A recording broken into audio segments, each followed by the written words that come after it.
তীব্র তাপদাহের প্রভাব হতে শ্রমিকদের নিরাপত্তা নিশ্চিত করণীয়।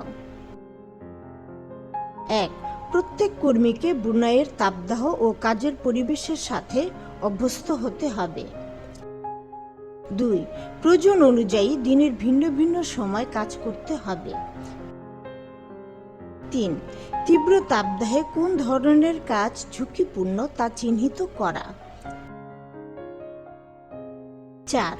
কর্মীরা ভিন্ন ভিন্ন সময় বিশ্রাম নেবেন।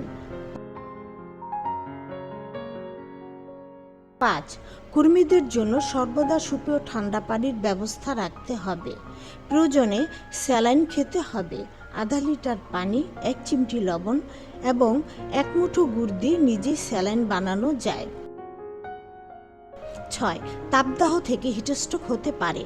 তীব্র মাথা ব্যথা, প্রচণ্ড তৃষ্ণা, পানি শূন্যতা, ঘাম, দ্রুত হৃদস্পন্দন, বমি বমি ভাব, প্রলাপ বকা, কথা জড়িয়ে যাওয়া, অজ্ঞান হয়ে যাওয়া প্রভৃতি হিটস্ট্রোকের লক্ষণ। ৭. তাপদাহে আক্রান্ত কর্মীর জন্য জরুরি ভিত্তিতে কি করতে হবে তা জেনে রাখতে হবে। কেউ হিটস্ট্রোক বা তাপদাহে আক্রান্ত হলে তাকে ছায়াময় এবং শীত স্থানে নিয়ে যেতে হবে এবং দ্রুত ঠান্ডা করার ব্যবস্থা করতে হবে। আর কাজের স্থানে প্রাথমিক চিকিৎসা প্রদানকারী ব্যক্তিকে নিশ্চিত করতে হবে।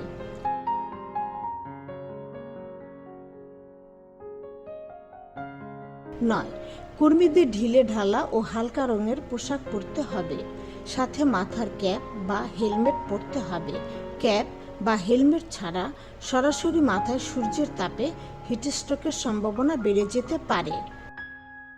কর্মীরা গরম পরিবেশে কাজ করলে সেখানে বায়ু চলাচলের ব্যবস্থা থাকতে হবে। তাপদাহ সহ যে কোনো দুর্ঘটনায় সেনা এবং ওয়েবসাইটে বা বাংলাদেশ হাইকমিশনে অবহিত করুন।